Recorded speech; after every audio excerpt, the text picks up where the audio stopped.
छत्तीसगढ़ में अपराधियों के हौसले इतने बुलंद और वो इतने बेखौफ हो गए कि उन्हें किसी चीज़ का डर नहीं है। ऐसा ही एक घटना छत्तीसगढ़ के सक्ती जिले के जरवे ग्राम का 19 मार्च का है, जहां एक दिव्यांग व्यक्ति देवानंद भरद्वाज नाम के एक व्यक्ति ने टीमन साहू से 7 लाख रुपए में अपने परिवार के भरण-पोषण के लिए ज़मीन खरीदी।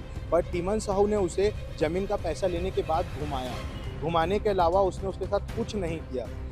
वो सिर्फ़ तारीख पे तारीख देता रहा। फिर एक दिन देवानंद ने उससे ज़मीन के लिए बात की, बोला या तो तू मेरा पैसा दे या तो ज़मीन की रजिस्ट्री करा। तो टीमन साहू ने बोला, ना तो मैं तेरी ज़मीन का पैसा दूँगा, ना रजिस्ट्री कराऊँगा, और अगर तू मुझे बार-बार बोलेगा तो मैं तेरी जान ले लूँगा।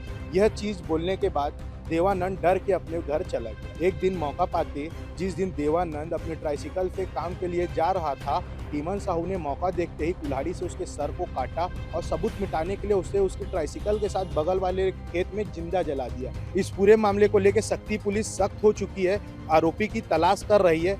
जानने वाली बात यह है कि आरोपी की गिरफ्तारी कब होगी।